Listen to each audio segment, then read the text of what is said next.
Cool. Okay, so this week, I personally, if I was like figuring out the pace of this class, is your rest week. This lab, I honestly say it would be best if we get it done like in lab today. It's not a coding lab. It is a it's discussion about using Git and specifically with an association with GitHub. So we're just going to be submitting something to that. So it really can be done today. Um, so this is kind of just a rest week. Get this lab done out of the park today. Go over some of the concept for the software engineering quiz you've got to do the next 2 days. If people want to go over the stuff for the quiz tonight, or tonight that's due tonight and tomorrow, we can. We can also go over project 2 stuff. But if no one has any questions about that, I'm going to go over project 3 stuff. But since project 3 stuff isn't required for this meeting, I just checked like what we're supposed to cover. Once I get through this lab and through this PowerPoint through the lab, y'all can leave with no repercussions. Oh, and on that note, let me turn on play sounds. Yeah. So yeah, this is a short lab for you guys required to be here, but once we're done through all the required stuff, if anyone has any questions about the quiz or the project from last time, project 2, then I'll go on to project 3. And I think that'd be really great if you stick around, but no pressure on that part. Okay, so this week, what's all about version control, exceptions, and debugging. So you guys have been working through your code, and when you had an error or a bug, a TA might come to help you. We might tell you what an error means. Sometimes we'd say like print out certain information maybe, but you might have never formally gotten an introduction on how to debug, except maybe last week with Leisha or something. But so after this week, it's kind of the step up where if you guys get an error, we are leaving it to you. Oh, who just joined? Jed, hello.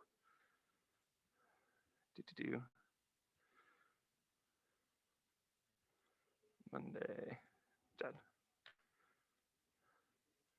Okay, so we're kind of leaving it to you to figure out like what debugging you need to do. Like, so if we say, hey, debug this and give us some information, that's on you guys to do now in the future. So like if you run into an error and we say like, hey, debug that to see what the array looks like as it's going through the functions and stuff. After today, you guys will be able to do that and you can see live as the code's going through what changes are being made and what variables are associated with what. So that's going to be really important today with debugging and exceptions. And then the version control is kind of for like real world applications. When you're working with other people, you're really going to need this. So our introduction to it today is very basic. I'm going to link you to some resources that you can do when you need, if you need and when you need more. But especially as you start getting into further and further classes in CS, you'll reach, most of your classes become group projects. Like I've had semesters where all of my classes were group projects, or at least had a group project. So that was really important to have some sort of version control in order to do that with other people. But it's not, technically I say it's for other people just because that's like the main context I've used it in. I've also much more recently used it for just myself because I was working on a code that I was just gonna progressively change and add to over months and add more features and polish and stuff.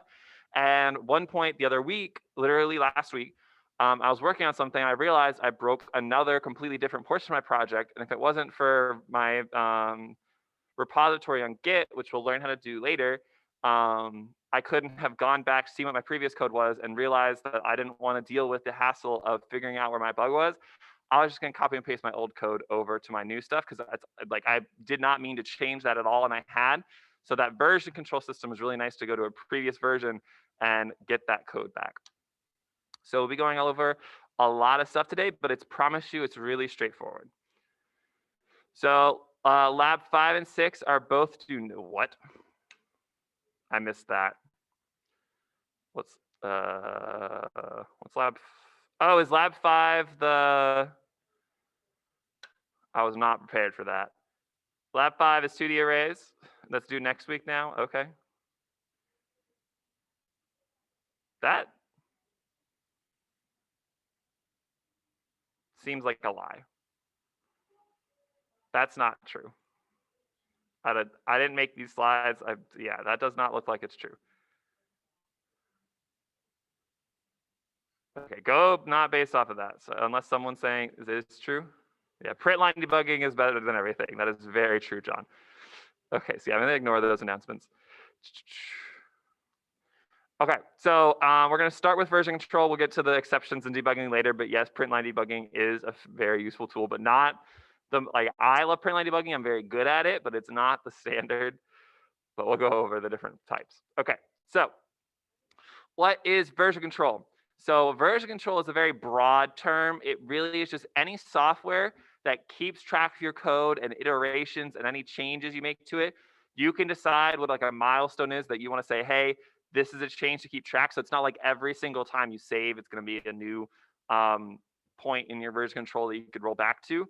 But just in general, anything to save information about your code. So it's very general. Most of the time, people use specifically Git. So Git as a concept is the standard. I have never seen anyone use not Git, but along with using Git, so like as that is your main software that you use for version control, you can actually, there's multiple programs that use Git to do version control for you. So GitHub, GitLab, those are the two big ones that I know. There's probably a ton others, but they all use the concept of Git because the concept of Git is very general. It is really the standard for version control. Maybe you could make your own thing if you wanted to, try to get in that market if you feel like it, but it's free, open source, and a lot of people use it, so I'm fairly certain it's not going away. But the software that they use to use Git, that kind of sounds weird, but that one I've seen change. Like more recently, I've seen a lot of people use GitLab, but we're going to go over GitHub. And honestly, since they all use Git, it's a lot of the same functionality, just GitHub versus GitLab, like it stores different analytics for you, stuff like that. But so yeah, managing your changes on a large, so yeah, just any collection of information. I've seen people store like images on it too if you want. It's a little worse for images. It's better for like text documents. So yeah, software for teams. That's like the main focus is teamwork. There's a lot of things in there that are really nice when working in teams, but it can also be a good way just to see yourself, how you alter your code. And all of them use Git. If you want to find one that doesn't use Git, feel free. But I have never seen one that doesn't use Git. Like I've never had the opportunity to use one that doesn't. And then GitHub. So Git itself, you could actually just use like the big reason why there's a Git and GitHub is because Git on your computer. Oh, who just joined?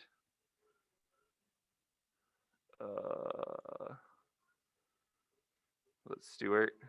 Yeah. Damn, y'all joined 20 minutes late. I'm technically not supposed to, but I joined 10 minutes, so I'm not gonna hold it against you.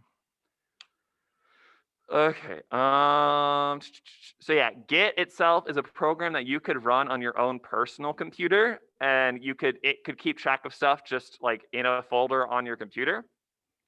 GitHub is a way to keep track of all that stuff on a server somewhere else. So GitHub runs a bunch of servers that they have those Git files on that keeps track of the information for you. That's why concepts like GitHub or GitLab are so important to create that remote opportunity for you.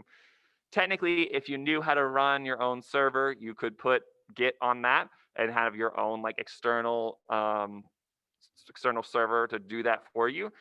But most of the time it's easier just to use GitHub or GitLab. But yeah, Git can technically just be used on your personal computer without any of this. So yeah, local versus remote repository. On your computer, you have a local Git repository. So local repository just means that it's on your computer, and you can any changes you do to that you know that it was just you. You're the only one doing it. Just every once in a while, once you've made changes on yours that you want other people to see, or if you want to save to a cloud so that like you can access that online or send it to other people, then you can have the remote repository where you officially what's called push your changes to. And so at that point, any differences from your code and the remote one, like you'll go through and decide which ones you want to keep or not. The remote one online, theoretically in a team setting, that's what most of this is going to be in context for. And a team setting would be the one that everyone gets to see. And then your local one is just for you to keep track of your own stuff. And sometimes you can also take from the remote one onto your local one. It's all about that separation so that you don't do something. You don't want like, you wouldn't want Google Docs for what we're working on, because then any change you make that stops the code from being compilable, because when you're writing code, majority of the time your code cannot compile just because you're in the middle of writing something. So you wouldn't want like a real-time change system for code, because then like if you leave it so that it can't be compiled, then that'll mess up your other teammates. So the whole point of all of this is to create that separation of your work versus the remote work. And when you actually put it together, you have to go through and decide what you want to keep and what you don't to make something. Theoretically, the goal is that the thing you're sending to the remote one is functional.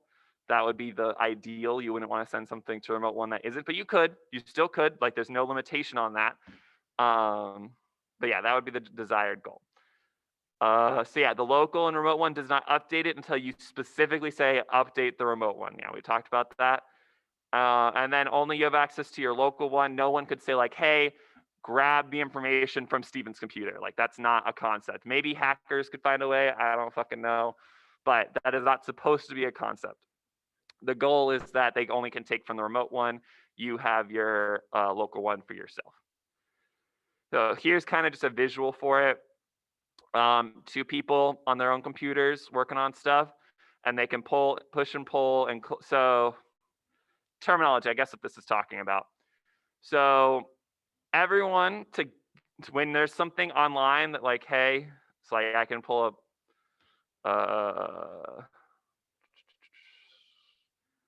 blanking. Sure. So this isn't in any language that you've worked in. Oh god, that's not what I want. Compose, that's what I was looking for.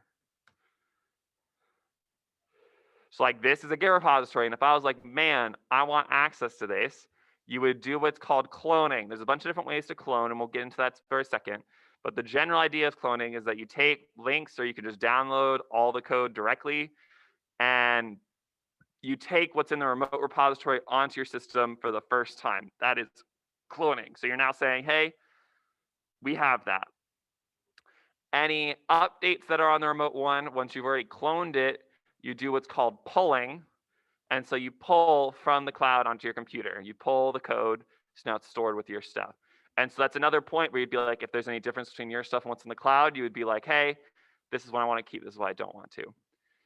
And then on your own computer, whenever you want to like save a change to your local Git repository, you do what's called committing. So you commit your code, you say, this is an official chunk of code that I want to be able to go back to, let me save this. And then when it's a big enough change, so you're like, hey, I've committed enough, I want this to be kept on the remote servers, you do what's called pushing. And so that's what's now, you compare the difference between what's existent in the cloud versus what's on your computer, and you say what you want to keep and what you don't. So commit early and often, that is really important. It's kind of like saving. So if for some, like a big thing about committing, like if your computer somehow crashes and you lose all your stuff, if you committed it, then you're still fine. Actually committing and push, but I don't, commit early and often is just so you have multiple points to roll back to. The pushing is important to a cloud server just in case your computer crashes or something. But so yeah, the key terminology, it's all highlighted except for committing, which is a little weird. But yeah, cloning, pulling, committing, pushing. Those are like the key terms y'all need to know about version control. Those are standard across everything that I've ever seen. And that's it's because it's the standard across Git. Git uses that terminology, so that's the standard across like every platform that uses Git. Cloning is when you first time you take the repository, the remote repository, make a local one. Pulling is when you get updates for the remote one to your local one. Committing is on your local one, you're saying this is a change that I want to keep to my local one.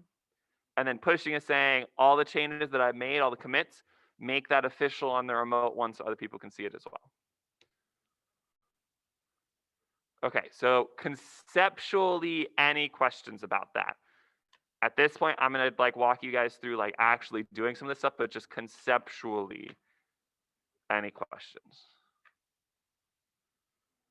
Okay.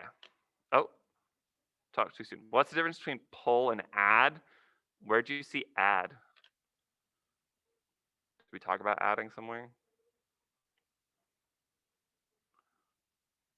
In the problem solving session? Oh, fuck me. Okay, I don't know what context that's in. Add.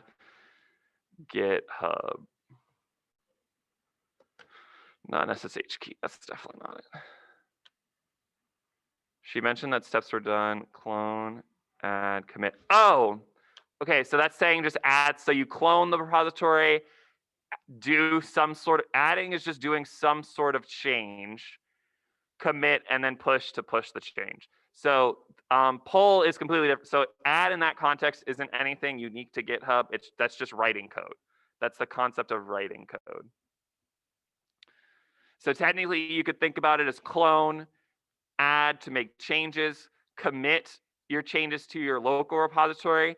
And then if it's been a while since you've cloned, you're probably gonna have to pull before you can push, because you have to make sure that you have all the changes to the remote repository before you can push to the remote repository. So yeah, great question. Thank you for the context. I was very lost. Okay. Cool, so we got that. Oh yes, okay. So this week's lab is all about what we just went over. It really could get done in like 20 minutes. So we're gonna try to do it now. So this lab is all about just using version control and just kind of your first like dip your pinky toe in it kind of thing. So first step is to install Git for your operating system. You can click this link on the lab doc, and there's like 3 different ones for it: Windows, Linux, Unix, Mac OS. Click the one that's yours. And then for 64-bit versus 32-bit. So I think it already detected that my computer is a 64-bit. But if you, for Windows, I think it doesn't matter. I think for Mac OS and Linux, there isn't a concept of 32 versus 64-bit. But for Windows, if you want to know explicitly, though I think the one it automatically downs for you is going to be correct, you can, in the search bar on the bottom left, do system information. So I just typed in SYS, and that pulled up system information. Oh, duplicate now. And then one of these things has find what? I want to do x64. There you go, system type. So it's near the top. It was kind of covered for me. You probably can't see it too well. I'm sorry, Ernesto. Can you? Oh, that's kind of big enough. But system type right there, x64. So I'm going to do a 64-bit one, and look, it correctly figured out that I was working in a 64-bit version. Most people are 64-bit in this day and age, so that's automatically fine. And so I'm just going to reload this page, and it's going to download automatically. So you download it. I'm going to send it to my downloads folder. Sure. Run it. Yes, I want to install this. I'm going to not click that just so it shows everything, so I can kind of like help you guys. Click next there. You can have the desktop icon if you want to. Sure, I'll add a desktop icon. Windows Explorer integration. That one I'd keep. I don't know what large file export is, but sure. Associated Git file. That's definitely associate Git and SSH files with bash. Yeah, that's fine. Then those are unclicked. That's fine. If you want daily updates, that's up to you. But that all looks fine. This one, you can decide what your text editor is going to be. I guess it probably looks for all the ones that are on your computer, because all of these are on mine. But I'm going to do Visual Studio for me. Yeah, if you don't know what these things are, just the first one's probably fine. Let Git use its default branch name for the initial branch. Oh yeah, that's fine. Some people don't like the term master. That's okay. If you want to change, if you want to something else, it's fine, but I'm going to leave that as that.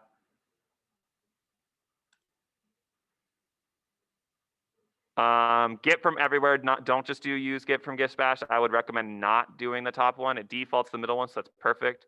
So middle one, definitely the recommended. Yes.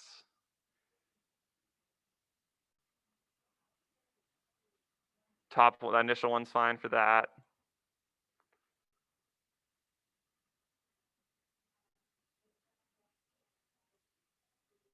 Whatever the default one's fine for that.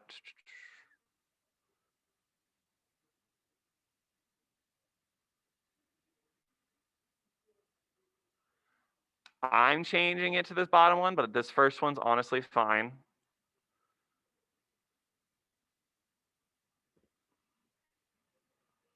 Default one for that's good. Definitely just the first one.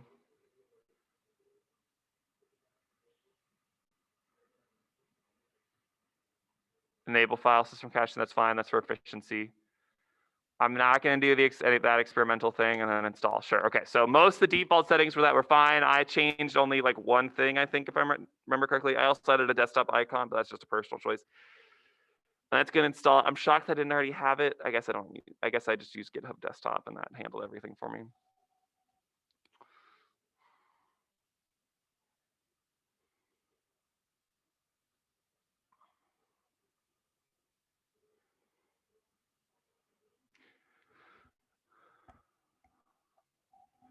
So yeah, most of the default stuff is fine. If you don't understand what it's saying, it's probably a good, like, mainly what I was looking for there was like if it was trying to hide something in there, but it's good to know Git isn't really doing that.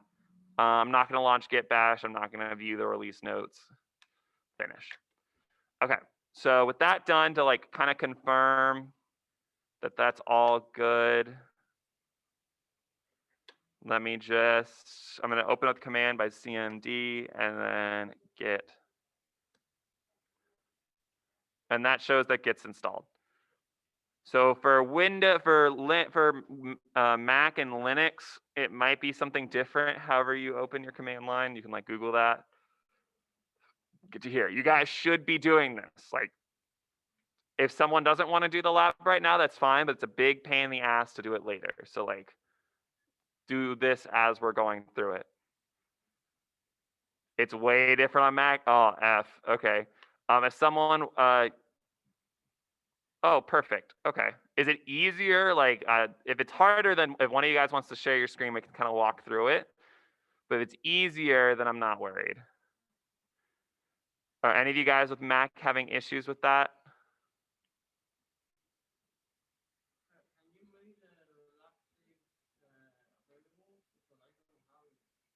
Does anyone else not have Lab 6? Does Lab 6 not a thing right now?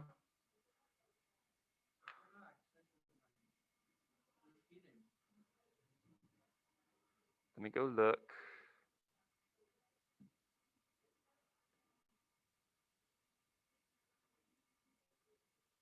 That is not any of our group.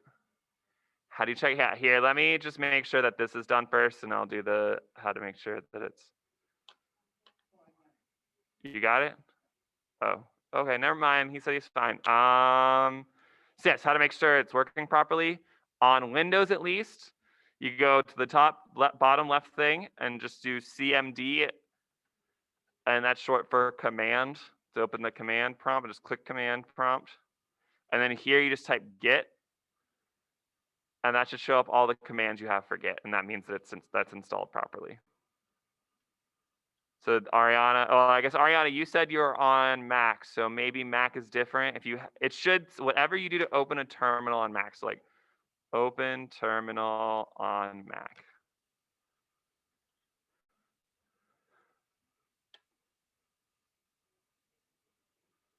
Click the Finder logo. On the left, click Applications. Scroll and open Utilities folder. Double click Terminal. Okay. Cool. So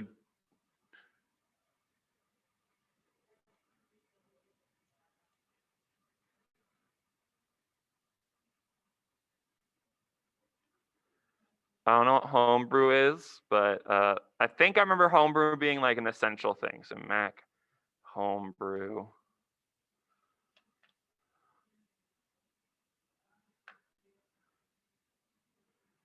Installing Homebrew.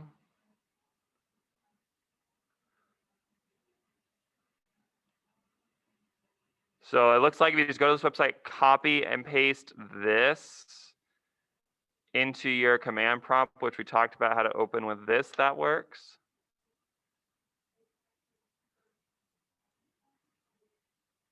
Ayana, thank you so much for being here and helping out. Very, Very appreciative. I'd have no fucking clue. Okay, is anyone else having issues? Jed, I know you up to like how to check. Did you get the check working? Did anyone else say that they are having any issues? So yeah, it's different for Mac, but you're gonna try the homebrew thing.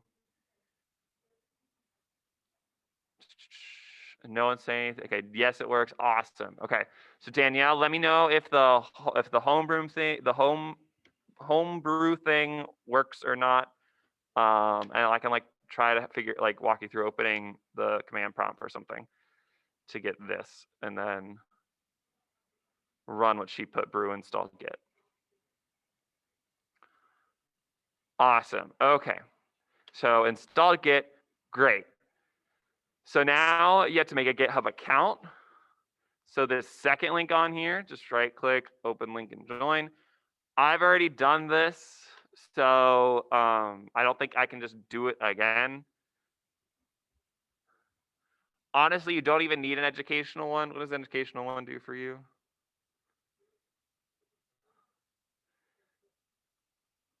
So I guess this is like free GitHub Pro, sure.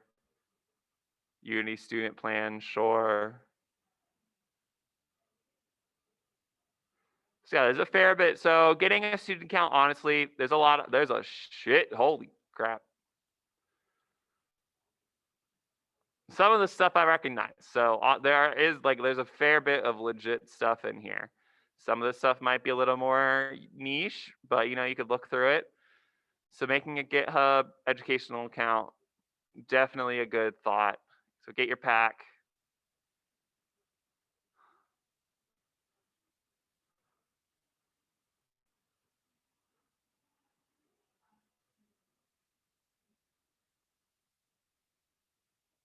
So just like set your email, say your name. How do you plan to use it? Some of your information.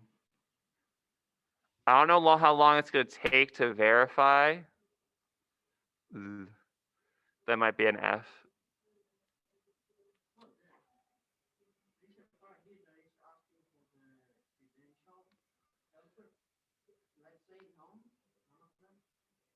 On Git. If you don't know what it means, the default value is fine. Whatever's recommended. They weren't trying to be sneaky. There was nothing sneaky about it. So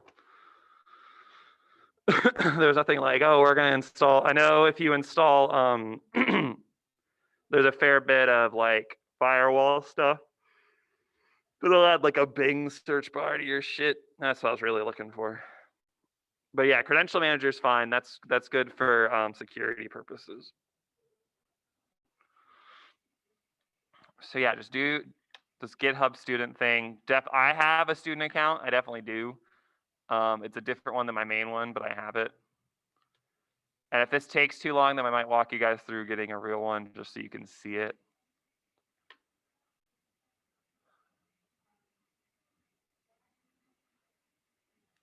But while you're making a GitHub educational account, one thing we can download right now, this one is optional, but it's what I use, and I've honestly only had to do terminal stuff in like one case, and I learned it to do that. But if you search GitHub desktop, this is the tool that I use. So it's not mentioned in the lab doc, but totally valid, GitHub desktop. So if that thing is taking a second to send an email or something, you can go here and download this.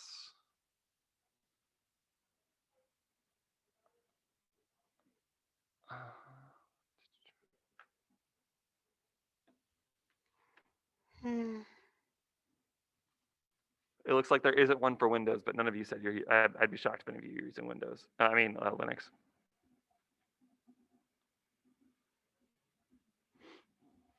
But yeah, this is super helpful to not have to deal with any of the command line stuff, and this is what I use in my daily life. So I'm definitely just going to recommend it for you guys.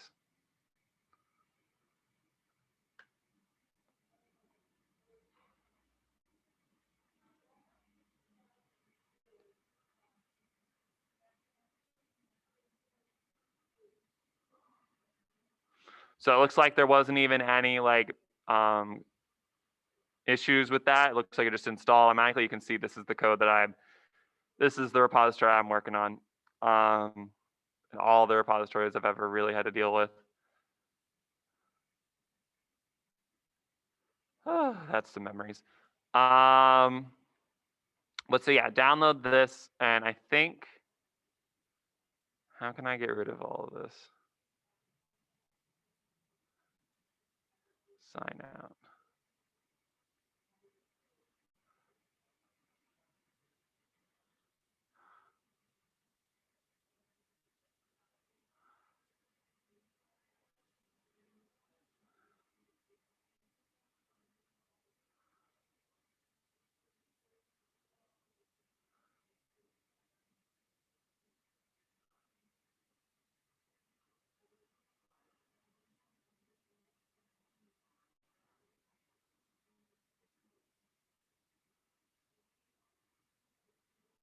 I'm not gonna do that. I can walk it through when we get, cause that would fuck up myself personally. I'm not gonna do that. But so yeah, download this, and then you should see like a screen. I bet it looks like one of the options might be like make new repository, and that's what we can work with today. But yeah, download this. Does anyone having issues with that student account thing? Is it an automatic process, or is it like a slow, it takes time process? This was so much nicer when I could just like see all your computers.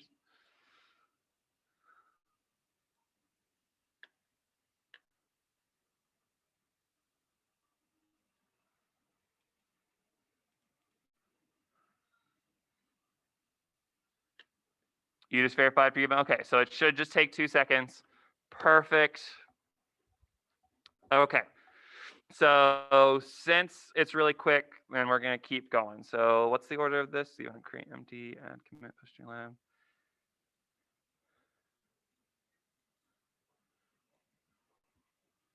So yeah, on your GitHub account, let me go to mine.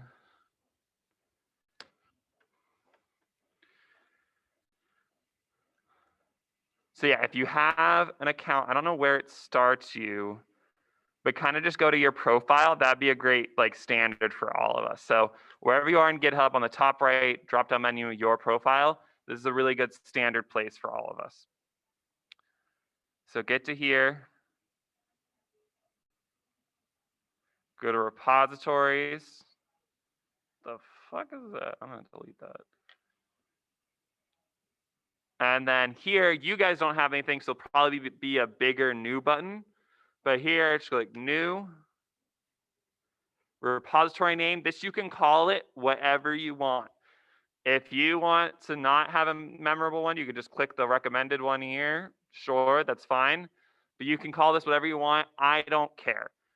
Actually, to make it like better for me, maybe make it like programming 1 lab 6. So like when I see that I'm added to it, like it's very obvious for me.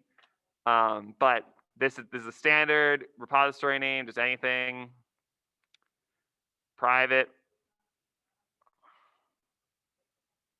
So yeah, it needs to be private because we don't want you guys sharing your code while you're in programming 1. That's a big thing. You're going to be submitting some code to there. We don't want you sharing it. And then you don't need to initialize it with anything down there. Just make sure it's private. Make sure it's a valid name. I'm fairly certain the only thing that would make it invalid is if you already had a repository called that. And so anything should really be valid. And then create your repository.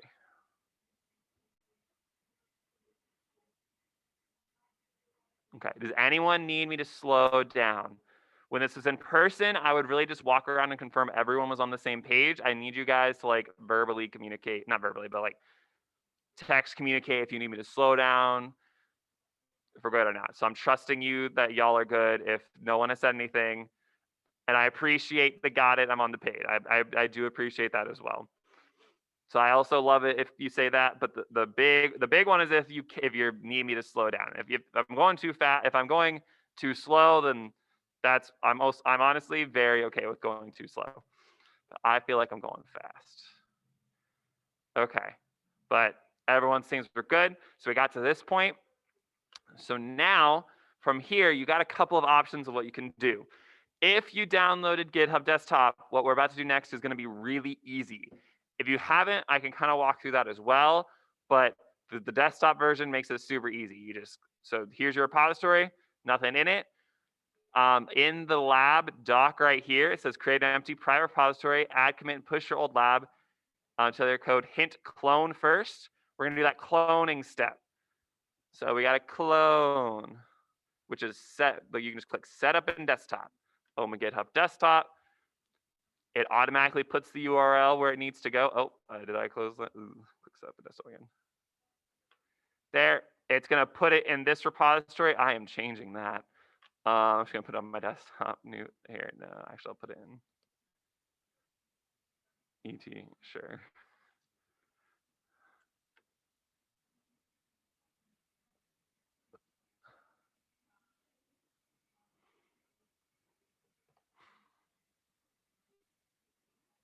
So there, it's going to put it in that folder I just did in a new folder called program1 lab-6, and then clone.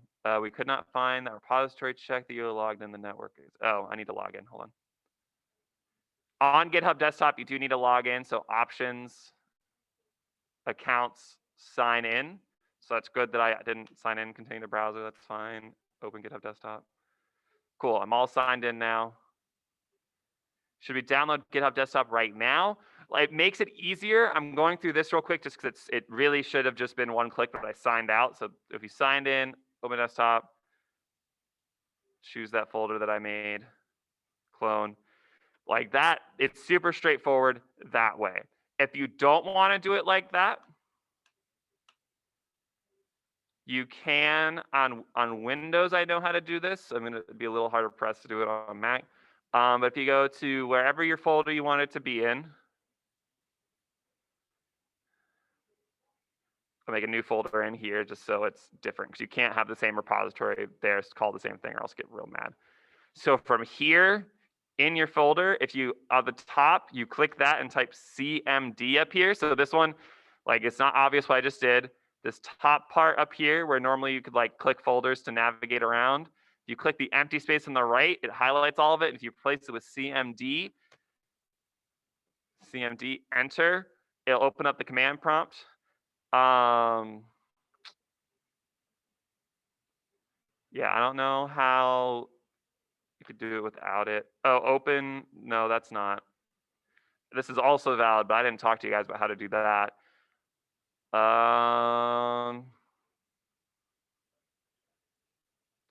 Technically, we could walk through doing it the long way from here. But yeah, Windows users do this. Mac users, is there a way to just open your terminal wherever? Can you do that? Honestly, if everyone has GitHub Desktop, then that makes it a lot easier. There is a way to like move around. It involves CD, and you would just like type. So I'll just go over this for right now. It's good for you guys to know in general too. So with the way we opened the command prompt earlier to check to see that what do you initialize the repository with, you don't need to have anything in there. So yeah, right now there's nothing in there. You can have an empty repository, so nothing. Just make sure that it's private. No readmes, no nothings, just private. We'll add some code there in a second, but great question, Stuart. But so Windows, if you just opened it from down here, and Mac, it's going to be the same syntax, just wherever you open it. What you can do in Mac, it would be ls, but with Windows, it's dir. So anytime I type dir, just type ls. It lists every folder in this place. And I know from the user Steven folder, like if I open this up, if I go to my C drive, users, Steven, I know from here I want to go to desktop, and ETTA, programming one, repositories, new folder. So I want to go to there. So can you go over the desktop get? Yes, I can go over yes, 100%. I will do Ariana. So dir, so that just shows everything. You'll see in here that there's desktop right there. That's just confirmed, but I know what I'm doing now. So I know, like I just walked through all the files on here. So if you know the order of files, you need to go from here. So now you go desktop, ETTA, programming one, repository, new folder. So I'm going to go CD desktop, and I can press tab to autocomplete as I type some. ET, ooh, T, underscore TA. Oh, it's not autocompleting that. Yay.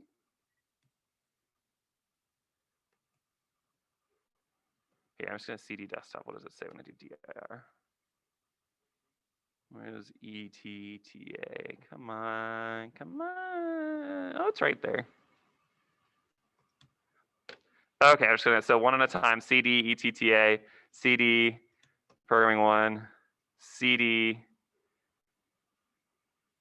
repository, yes, and then dir. There's nothing in there. Oh no, there's a new folder. I need to go to new folder. New folder.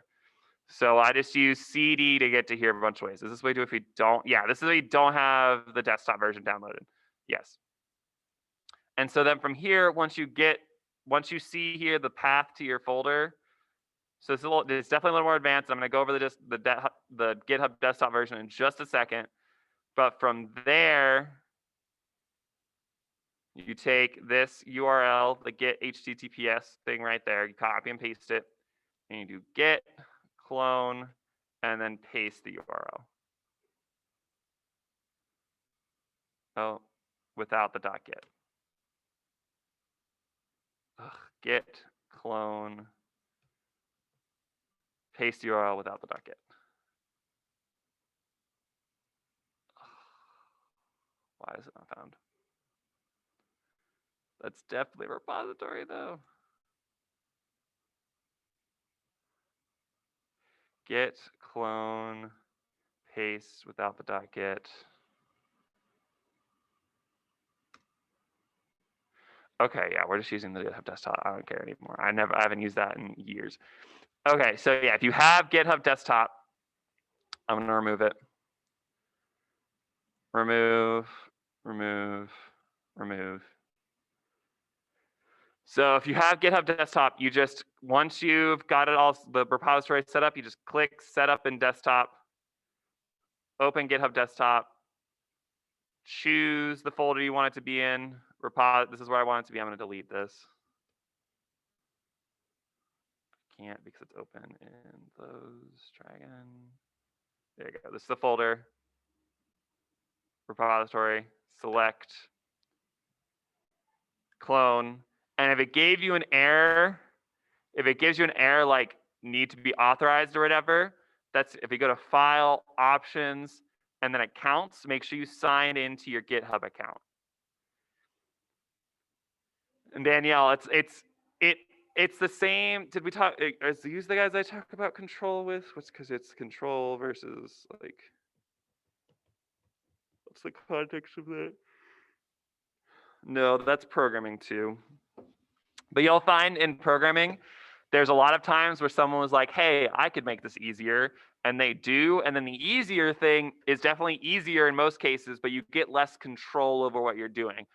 So in this case, you have less control over the setup of your project. When you're making a repository, there's some extra stuff you could have done. But for what we're doing here, this is perfectly fine. So is anyone not at this step? So everyone did GitHub desktop and we're at this step. That would be the, like in my head, the perfect scenario. Is anyone not here?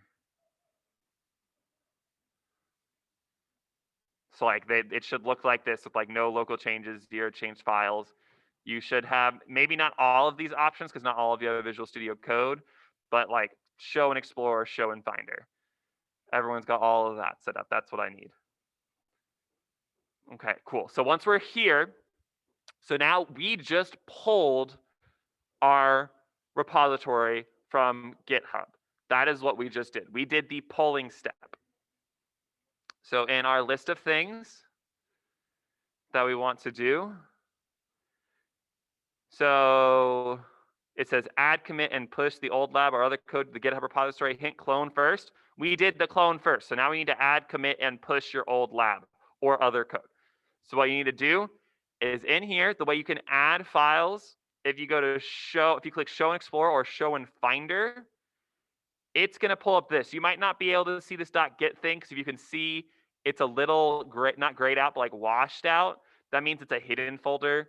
I have hidden folders to display. You might not be able to see that, but just anything you put in this folder is going to be displayed in GitHub Desktop. So what I mean by that, I'm going to put this to the side. And then just like you guys would submit code from IntelliJ to Zybooks, however you get access to your files is valid.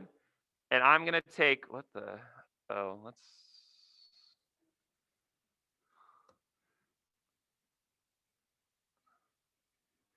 to submit console GFX just so I stop looking at that. So you guys, I would prefer if you guys submitted actually something. How do I get to the files again? So in GitHub Desktop, right here, one of your options should be Show in Finder on Mac. If you click that, it pulls up this folder right here. For you, it's probably going to be empty. You probably can't see that like .git folder, but that's totally fine. Okay, so I'm going to close that. So yeah, push that to the side. In IntelliJ, I'm just going to right click and then Show and Explorer. So however you guys submitted code for Zybooks, usually like however you found where the file is going to be, that's fine, but I'm going to copy and paste this over to this folder. So wherever your code was, so you guys, I would prefer if you did some sort of like lab code, preferably. If you don't, that's fine though. I'm just going to do console GFX. I'm going to move it over. So close this now, shrink this in here. It says, hey, one file changed. And so this plus button there means that it was added. So now we've done the add step in our add, commit, and push. So once you've got some code there, the next step is to commit. To commit, every commit needs a title for your commit. So what the heck is this?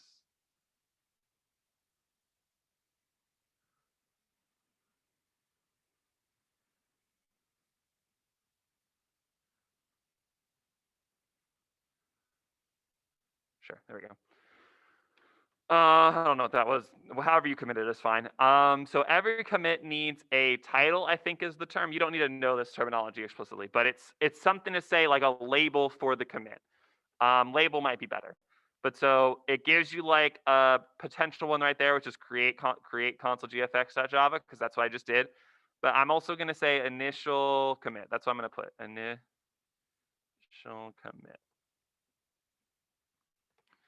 And then you could put a more detailed description. This is just supposed to be a short little tag for it. So as you're scrolling through all your commits, you can see that, but you can put a whole description. Added my first file, which was console gfx.java.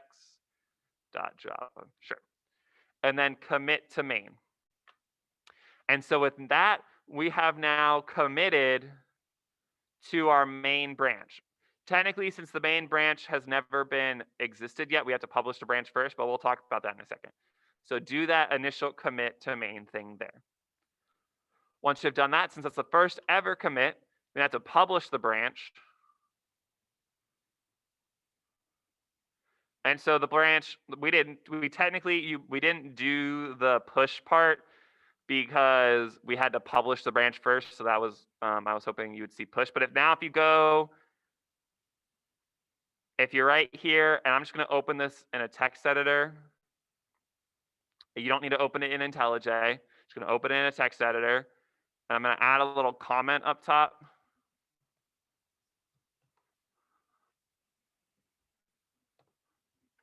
And then save it. Close it. And so now here I made a change. Don't need to put a description. That's not required. Commit. There we go. There's that keyword I was looking for. There's that push term. So before, since there no branches existed, which is fine, there was a publish branch, not just push. But now, since the branch existed, we committed, and we're going to push.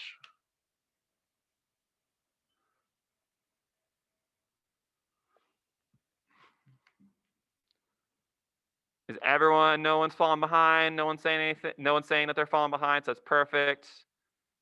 Thank you guys that have been asking questions. Hopefully this helps some other people too. Okay. Oh, can I show that last step with the comment again? Yes. So if you don't know where your code is, because like I had that folder open, from here you can just do show and explore. I'm gonna right click the file and I opened it, left click the file, just highlight, right click, and I just opened with VS Code with code. You can open it with IntelliJ. However you open it, I don't care. You could probably just do the default open as well. But I'm specifically opening it with code because IntelliJ might take a second to load it in. But just any text editor. And honestly, I don't even care if it's a comment because we're not trying to compile this code at all, but just make any sort of change to this. Because I want you guys to see that push term. So just make another commit, another change, and then now you see that push term. Does that help, Jed? Showing you like it's the show and explorer. Right click. You could probably just open it and it would open it in IntelliJ, and you could make changes in IntelliJ too. So yeah, right here, just any change.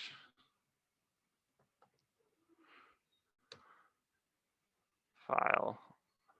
Save all, sure. So back here, we made a save.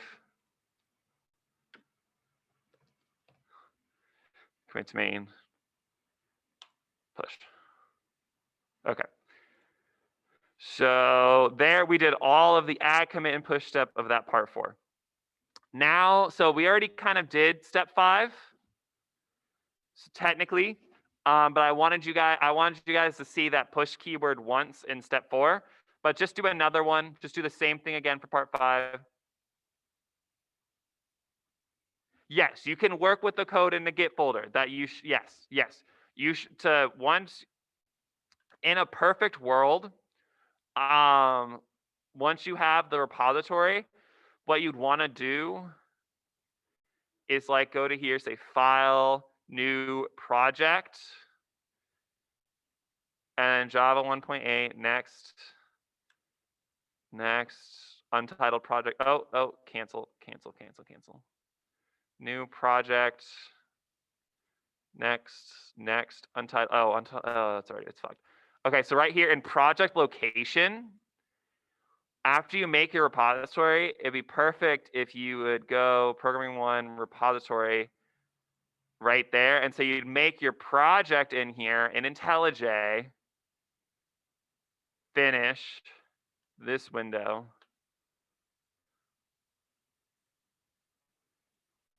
And so in a perfect world, this is how like you would, yes. Like this is how it'd be set up. So your whole project is set up in IntelliJ in that repository.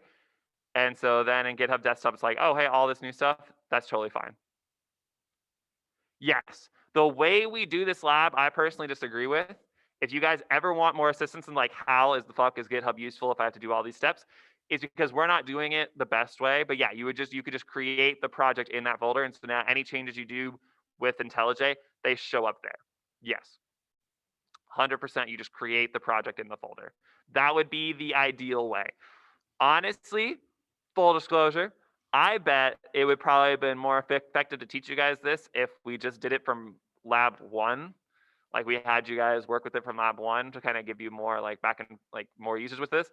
But for this class, all you guys need is just to do it this once and then we never touch it again, which is kind of sad. But yeah, in a perfect world, you would just make a whole project in there.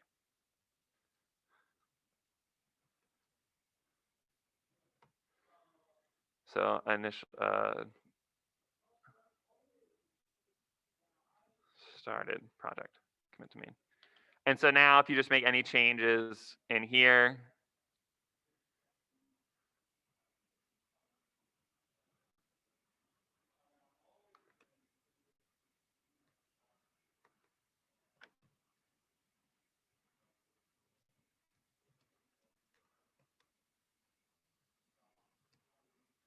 like that.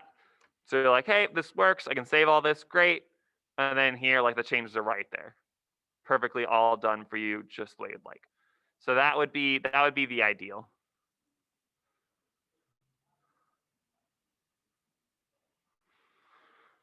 Okay, so Like I said, once you've done part 4, that just explicitly do it again. I know we've done this a lot now, but to just do another change, then push it.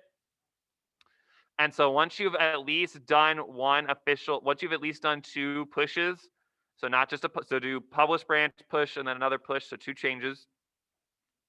Then you're gonna want to go to the GitHub page for your project. So I'm just gonna refresh this. It should be all updated now. So now here we have all that code that you just put in github.com. So it's private, so only you can see it, but now it's just in the cloud somewhere. So for some reason, my computer just crapped out right fucking now and I lost everything. What I have on GitHub is right there for you. So it's easily accessible for you right there. And then from here, you're gonna want to go to settings, manage access. It's gonna have me log in.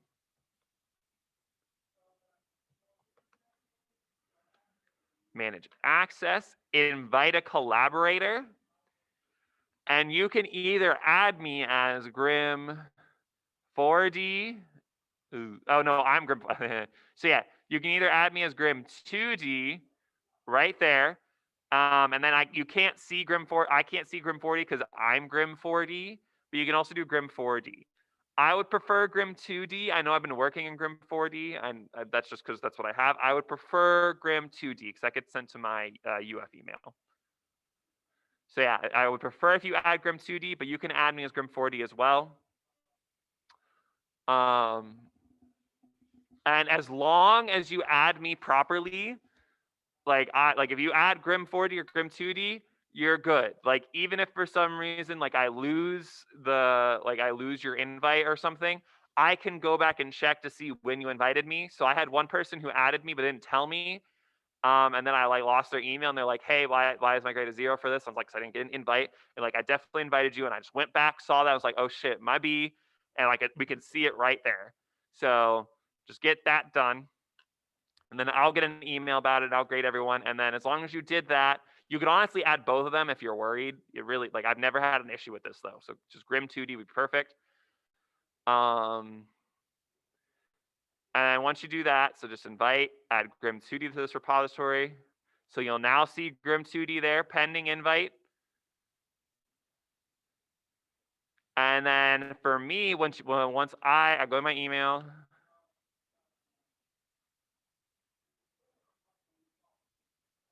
taking a second to load. Why is it taking so long?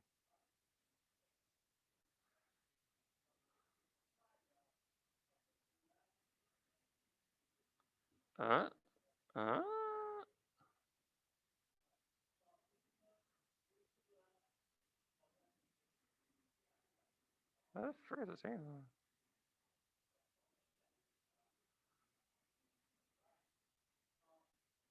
There we go.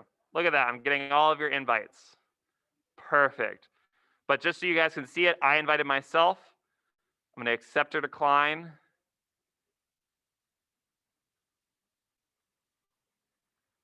Oh, yeah. Sign out. Sign in. Grim2D.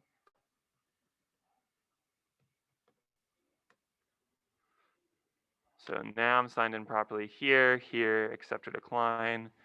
Accept invitation. So I accepted it. And then now if I go sign out, sign in. So in here, if you go to your project, settings, manage access, you can see I'm no longer pending invite, I've accepted. That's what you want to look for. Me doing that, that's confirmed that I got it, I accepted it. Chat, I'm having trouble opening my code with GitHub Desktop. Stuart, are you in Windows or Mac, just for context? Windows. Okay, so you have GitHub Desktop.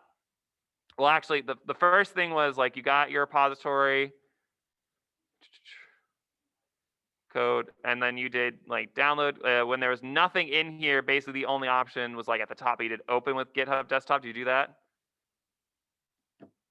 Here, honestly, we're not working with code. So here, we can just share your screen. Stop sharing. Advanced. Oh, no. Stuart, share your screen. Let's walk through this real quick, just in case anyone else has an issue like this.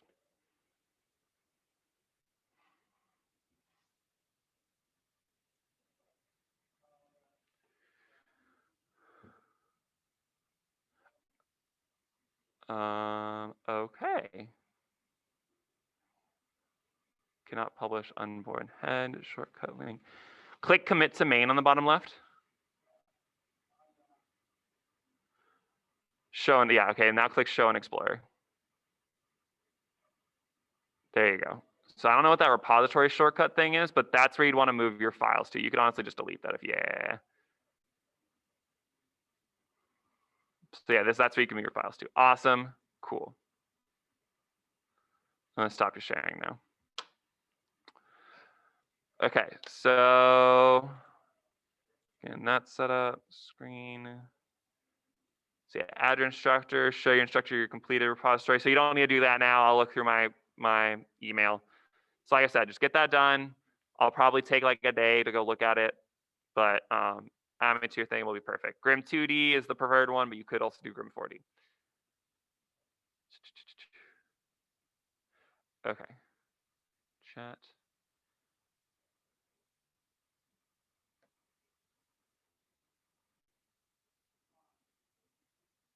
If you copy and paste it, it shouldn't be read only.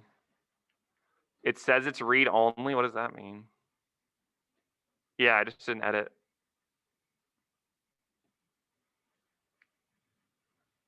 Yeah, copy and paste it and then open it with like a text editor.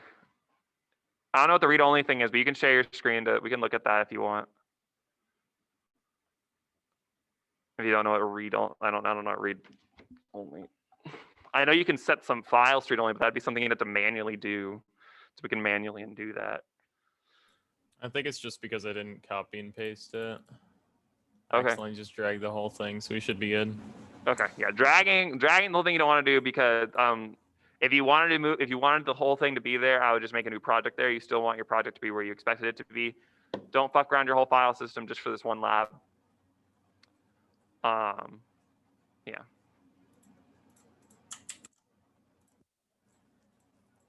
Okay, so we might not get to other stuff because I do have some more stuff to go over in the PowerPoint. Yeah, because we have to go through exceptions and then debugging.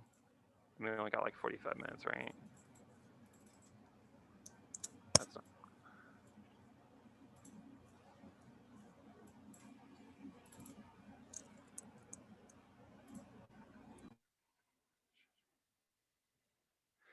Okay. So I'm going to leave you guys with that. If you have more questions about it, please type in the chat and I'll look at the end. But there is more of this PowerPoint we got to get through. Because I think we end at like 11:35, right? 11:30. So yeah, we only got 40 minutes left. So I'm going to get through the rest of this PowerPoint. Okay. So if you have any questions about this in the future, please just DM me on Slack or something. Like if you forget what my name is, obviously this will be recorded and I'm posting it, but just any questions, feel free. What is an exception? So an exception, you've seen these, it's the red lines at the bottom. Java is a very standard thing for this, just kind of showing you where the issue happened. When you're looking at an exception like this, the really thing that you care about is the last line of code that's in like blue. So here it says at example.main, example.java 12. So that's the part you care about because the blue stuff is code that you wrote. So errors that happen in another file is because of something you wrote. So just go to the last blue line, and that tells you from just looking at this, I can tell you that the error occurred in example.java at line 12. That is what that little bit is telling me. So errors are really useful for like a quick little thing at that, and then you have to use that to go into the code and figure out what's happening on line 12. Now, so you've done that a bunch, but you can actually use errors to your favor. So here, is catching exception. So the issue that's happening here is what is your favorite number? And they typed hello, smiley face. Except if you're expecting an integer value, that's an error. Actually, we can just recreate that here. Delete console. New Java class.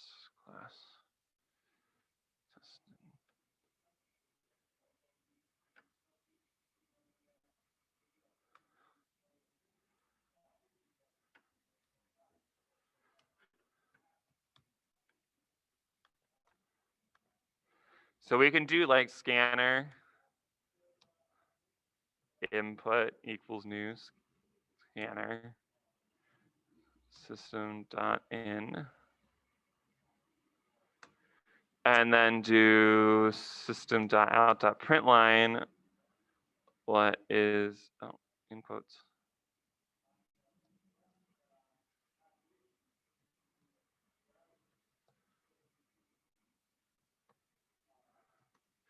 And then int x equals scanner dot int x equals scanner dot input dot next int. There we go. So with just this little setup, we can recreate that error that, oh, let's break my thing. What is your favorite number? And I'm gonna type hello. Exception right there, exact same thing that they just showed there. So that's the exception. But now we can actually use that exception in our favor. So same exact thing before, but now we're gonna do this try catch process. So with this, what this is saying is try it, just try what this code is right here. Whatever we put inside these brackets, try it out, see what happens. Now tries need at least one catch block. They need one. So you'll see, like without this try was having an issue right there. The error was catcher finally expected. I don't know what finally is. We're just doing try catch. And then catches need something in these parentheses. So here it's saying parameter expected. The parameter is some sort of exception. Now, honestly, I sometimes just do exception.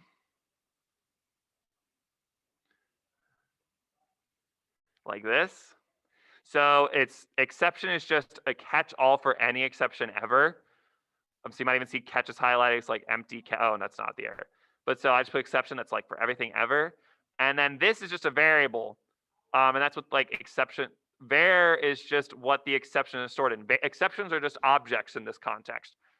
So we could actually system.out.println var.toString. So if we do that and run the same exact thing, so now what's going to happen is that it's going to try that. The exception is going to happen. It's going to be caught in var, and it's going to print it out. So hello. So it was an input mismatch exception, and that makes sense. I inputted hello, but it was expecting an int, so it was an input mismatch. There was a mismatch in the input. So that was the error as a string. One thing to note is that you should be, this is a very general thing, but it's a better idea to be more explicit. So instead of exception, do input mismatch exception var. And so now here it's like caught mismatch. And then you can put another catch. You can put more than one catch. And if it's kind of like if statements where if the first one doesn't catch it, the next one might. And so this one you can put exception var, and then system.out.println var.toString. There we go. So if I save this, run it, and I see there's something in the chat, I'll get to it just after this. Hello. So here it went into the caught mismatch because it was a mismatch, input mismatch exception, and this catches everything, but this caught it first. let's go look what's in the chat. What is var by default? And not it. There's nothing that's I don't think there is a default because it's got to be some type of error. Maybe if we did like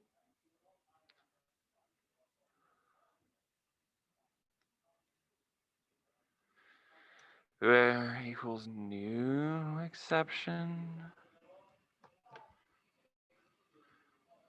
So you might count as that's your default. Let me just see what this is. So I guess the default is just java.lang.exception, sure. Yeah, there's not really a default for it because it has to, since it has to catch something, it wouldn't be run without being caught something. It's kind of like a parameter in a function. The parameter has to have a value. If that makes sense.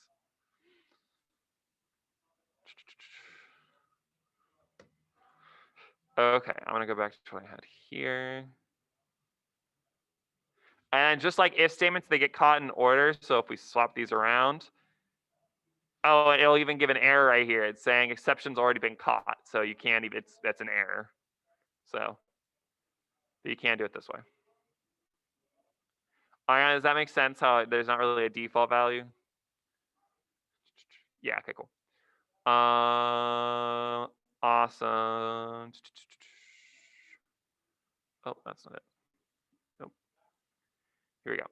So that's the try catch concept. So now with this, we could easily have you guys do input management. So we could now in future labs be like, hey, you need to account for someone giving you bad input. That is now a totally legal concept to give you. And if you're ever confused about what type of error you need to be catching, besides if we give you a lab, we'll probably tell you the type of errors you need to be catching, but you can just do this catch exception var and then var.toString, because now like let's say we did, because one way that's going to come up a lot is instead of doing input.nextInt string x, it's actually a lot better to do int y equals stoy input integer dot parse int x. This is actually a much better way to do it. We'll get to that why when we get to like a lab or project that needs it. But if we run this, actually I think this is also an input mismatch. We'll see what it is in a second. Hello. Oh, number format exception. Okay, so here, like I didn't know what exception was going to be thrown by integer.parseInt, but with this catch right here and this specific code, it tells me what it is, and so now I can add that there.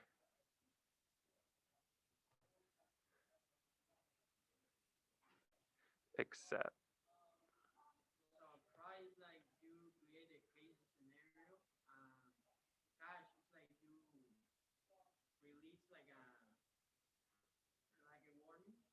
So Ernesto just said try is like you test out a scenario and then catch is like a warning. You can use it, like really you could put whatever code in there you wanted to, but yes, that is the standard way you use it. You use try as like testing out something, and then catch as a warning is like, hey, you did something wrong. Yes, that is the standard.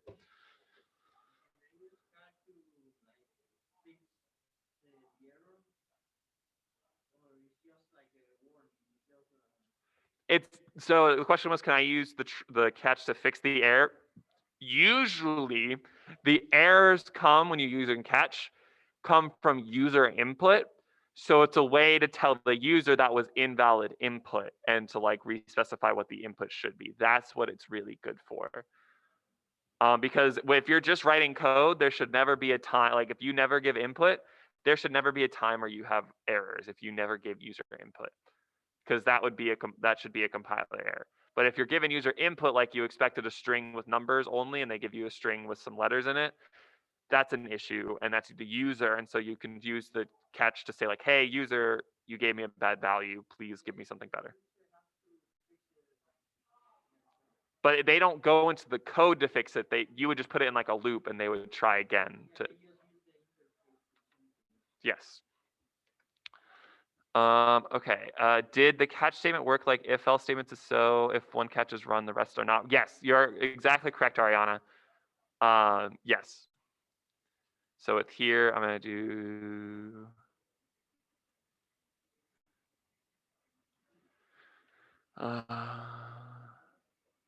Parse needs only numbers,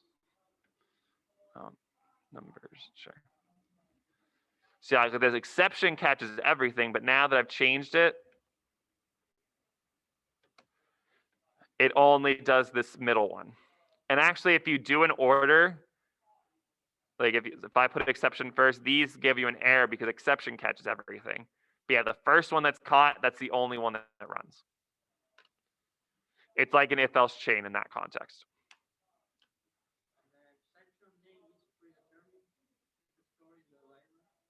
The question was, is the section name predetermined? What do you mean? Oh, like the number format? Yes, like number format exception, input mismatch exception, those are standard in Java. Those aren't anything you do, those are standard. And you can use this to figure out what type of error you might need to catch. Okay. Sure. Okay, so that was try catch. We do have throw? Yes, we have throw. So you can actually now sometimes, like, the reason why exceptions occur in other people's code is because at some point they wrote a throw they didn't want that to happen. Like you can actually, errors aren't always a bad thing. Sometimes we want an error to occur, and then it's up to the user that calls your functions to have a catch for that if they want to or not. But so you want to say like, hey, I want an error to be thrown here, but with most of the time, like you guys have probably experienced, errors might not have the best information. So you can throw your own error with better information. So like right here, we can say throw new, and then you can make it a number, but yeah, so we can just do an input mismatch. We can make a number format exception. And then here, put some text. So inside the parameters, put some text like error at line 13, not a valid number. So I'm going to save that and we're going to run it again. Hello. So now, instead of like a long thing that you usually get that might be a little confusing for you, here you can say error was error at line 13, not a valid number. And so it still gives you where the error was thrown. So it still gives you line 21, but now there's some extra information in there that hopefully is helpful for you. If that's how you, like if you, because sometimes you catch because like even though you caught it, you still want it to crash. Like they did something that you want it to crash, but you're just giving more information. So that's how a throw could be really useful. So yeah, that's throwing. And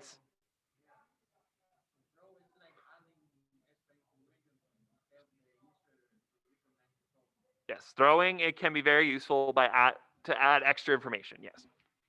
Okay, so that's try catch and throw. And throws don't need to be in a catch as well. You could just put a throw here if you wanted to.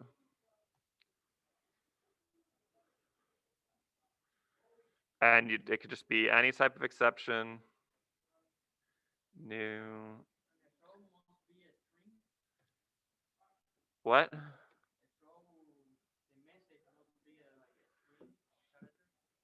Technically, it doesn't have to be anything. So the question was, throw has to be a string of characters. It doesn't have to be anything. Can we throw one? Yeah, no. It needs to be hover over it. Yeah, the only constructor it has is string, it looks like.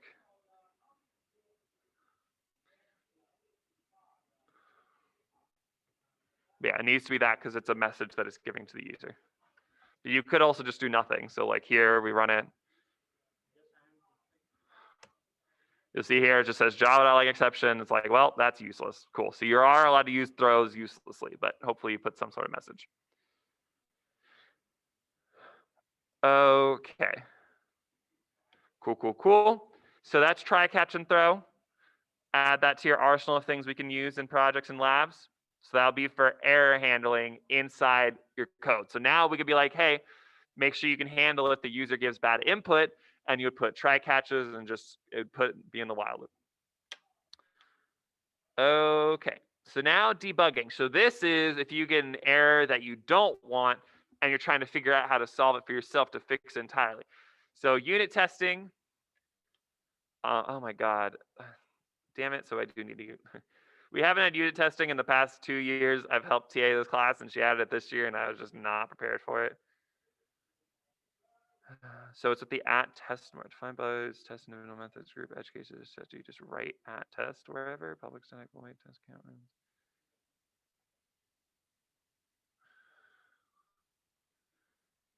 Do we put it inside this class? @test. Nope.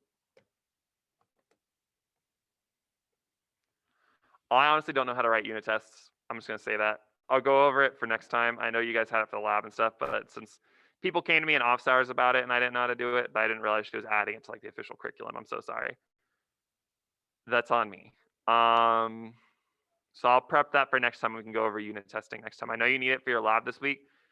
So just the concept of unit testing, I can do that. So the concept of unit testing, you write these little tests like right here with the format be like @test and then public static void test count runs. And then inside of it, you have some sort of either return true or false, like it, oh God. Why is that like overcode, right?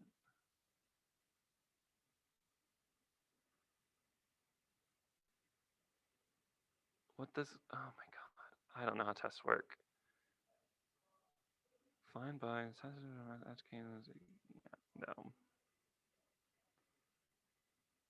Oh, it says it'd be like right there. So here, let me just, @test.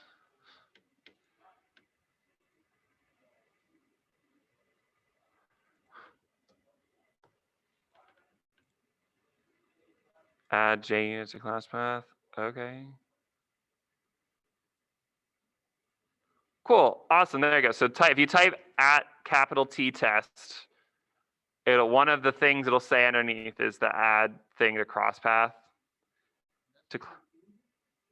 What?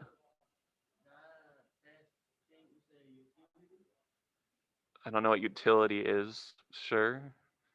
But yeah, so if you write if you write the symbol and then T test, one of the like debugging thing, like if you hover over it, one of the things will say add JUnit4 to class path, and there you can write that. So then in here, in this, we can now do, what does it say?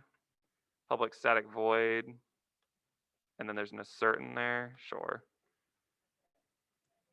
And then one of them was Boolean public static void assert 1,1.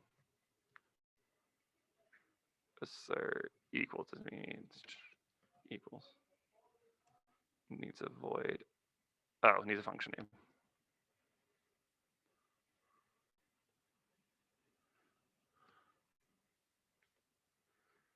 And then @test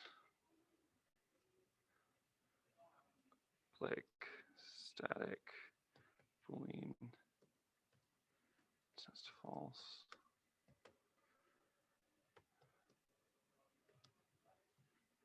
I think both of those are valid formats. Yeah, let's return. So let's see if we run this, what happens. Learning on the fly, guys. Woo, Mobby. Okay, so if I run, just the run, except, I mean, could one of them,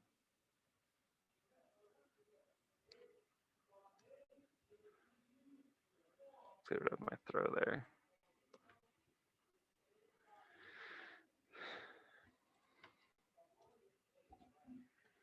That was my test cases. How do I run the test cases?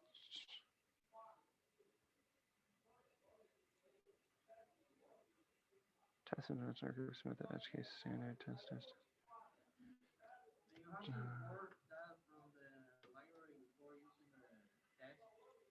What?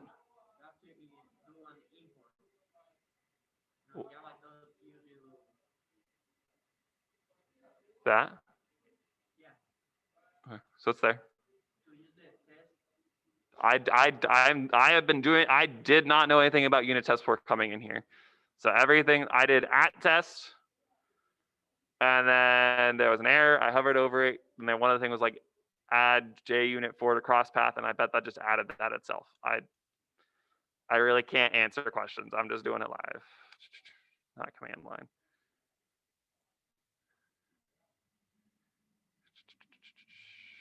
Where's test? Oh, test.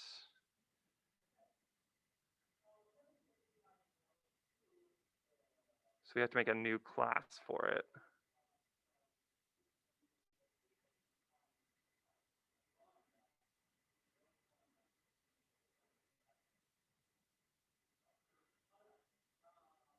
New JUnit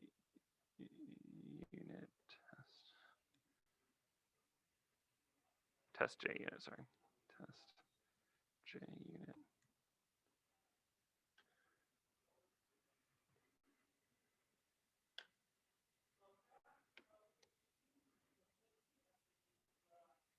So now we're going to copy these over. And then it automatically added that. That's fine. Going to delete them from here.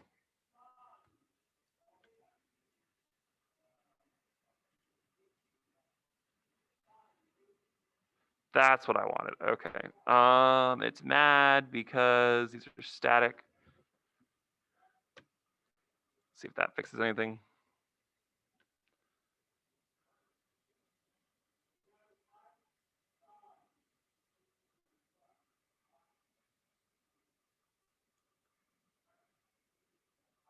Test false should be void. Sure.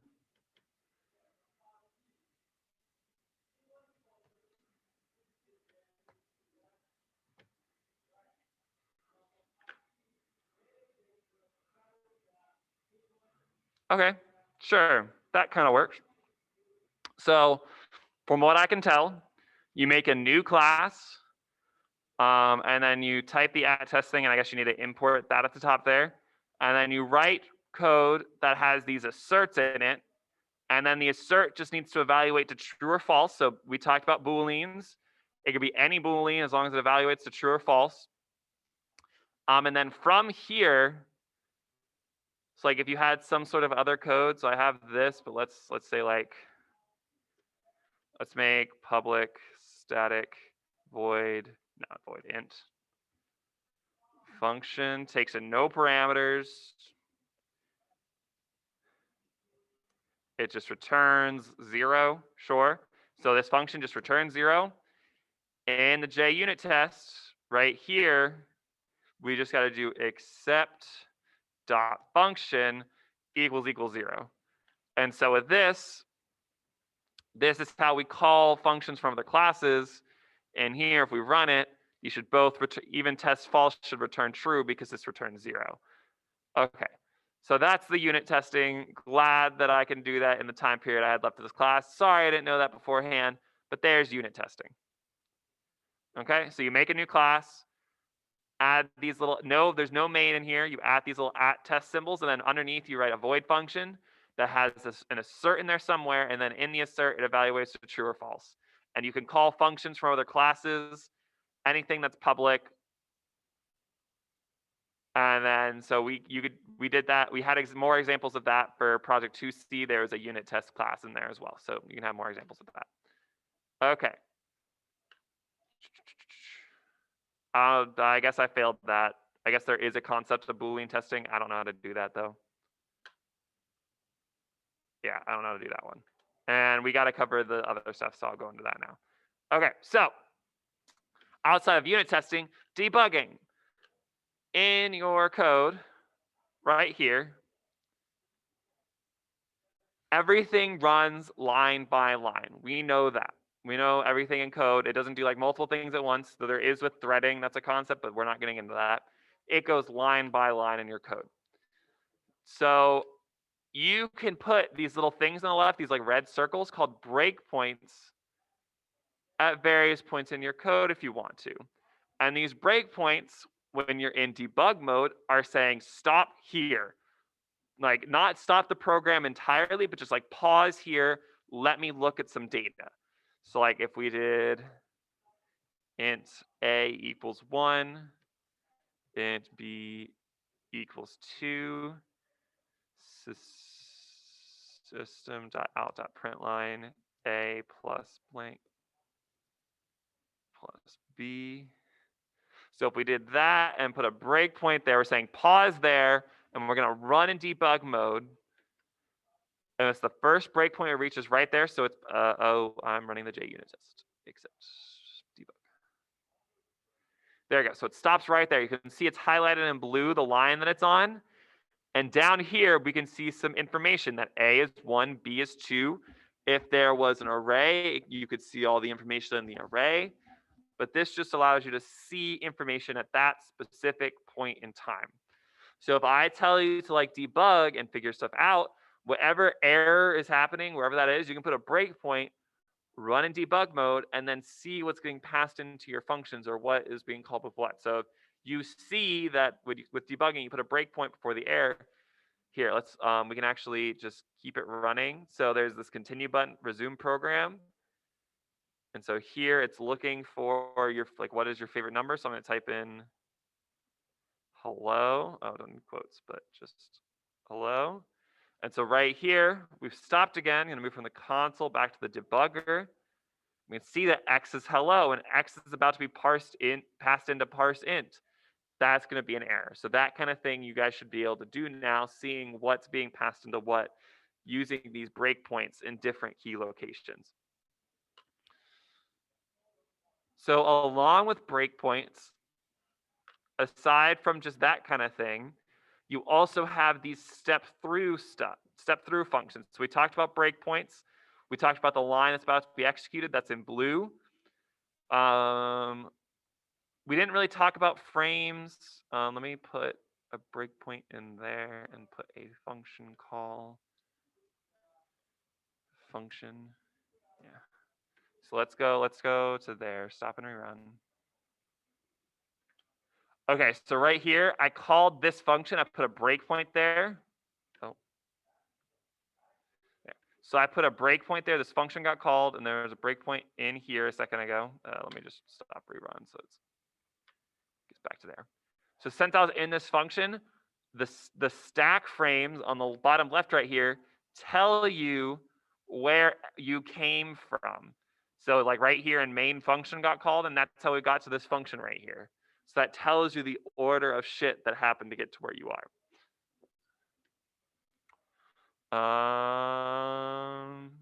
So yeah, we talked about line by code. We talked about frames. We talked about the current value of variables. That's super important. You see there's an array.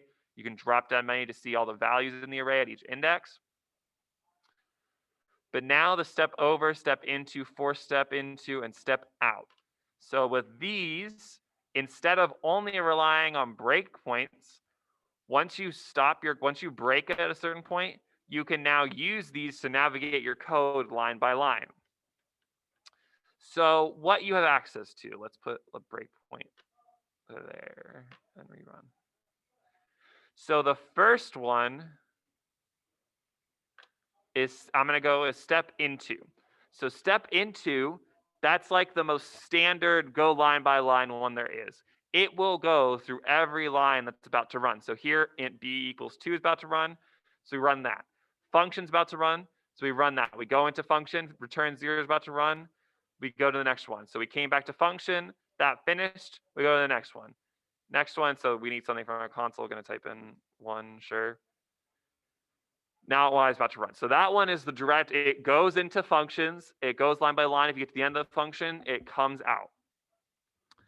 Now, what if you didn't want to leave where you were? If you don't want to go into a function, you're like, I know what function does, function works properly, let's not step into that. you can instead step over. And so now we did not go into function. We did not go into the return line. It stepped over that function call, so we did not go into it. That's what step over does. So step over and step into. Force step into. So right here on this line, even if we step into, there was some lines of code there that got run that we can't see. That's because that is like a standard thing that Java gives you. So it's not a file you wrote, so it's not going to step into that unless you explicitly say force step into. So force step into, it goes into whatever file is about to be called, even files you did not write, even like Java files here. So you don't want to change any of this. You don't want to touch this, but you can like force step into and go into anything you want. Now it won't, there's some things that force step into doesn't go into, just like creating an integer. There isn't any other line of code that runs. Integer creation there's nothing else. But constructors do call stuff. And so all of these lines of code are actually being run when we just called new scanner right here. All this is getting run. So there's a lot of stuff in there that force step into will show you. But if it's not code that you wrote, if you don't want to go into it, you can just use the basic step into, and then that'll only go into functions that you wrote. Okay. And then the last one is step out. So step out works the same whether you're in functions you wrote or not. It gets out of the function, kind of going up the stack frame. So we're going to step out, step out. You can see the stack frame is getting smaller and smaller because it's stepping out of whatever function it is. It's like, I don't care what the rest of this function is going to do. I'm done with it. Step out. So we go all the way back, step out. Yeah, Ernesto says yes. They're like quick shortcuts to move through the code. Exactly. So that is step over, step into, force step into, and step out. Those are the ones you need to know. So now we have covered all of those things there. Okay, step over, step into, step out, force step into. Yes. So we covered all of that. Step over. Yeah, you can see what's being changed. Enter function. If you want to go back to where you step out will complete the function call. And then this goes into generic functions like print line and stuff like that. So you didn't write it, so you probably, you can really just assume that print line's working properly, but if you want to go into it, you can. What did this say by stuffing over?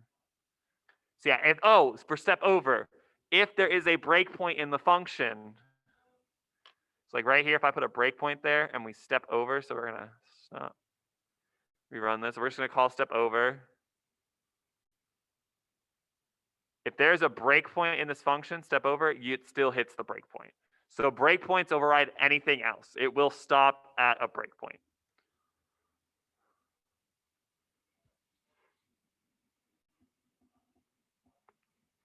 And you can still see the change of the functions that you step over. Okay, so now we have covered everything. Glad I got through all that.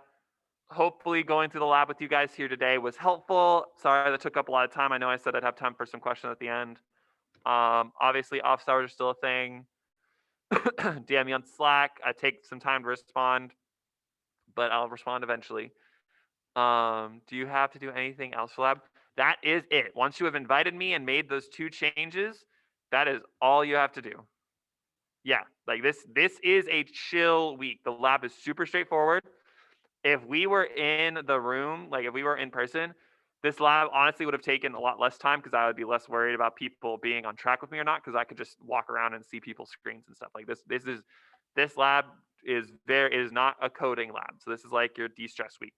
Still remember though, you got the quiz tonight on software engineering principles. So that quiz is going to be a little weird, a little wonky. You've got the project 3 that's been released. I highly recommend looking over that, just conceptually, just kind of reading it. But yeah, this you guys had your exam. You guys had the project. It's been really stressful. This is kind of like the calmed down week for this class. Quiz not it's oh yeah, it's due, but you could I think it opened today or something. That's why I say quiz today. Yeah, it's a quiz tonight and tomorrow, right? That's quiz 6. So yeah. Okay, and with that, yes, you are all now. You're now free to go, and there's only 3 minutes left in class, so this is just end. If you want to, I'll be here for 3 more minutes. If you want to ask a question, I can try to answer it, but we are now done. Stop share. Stop recording.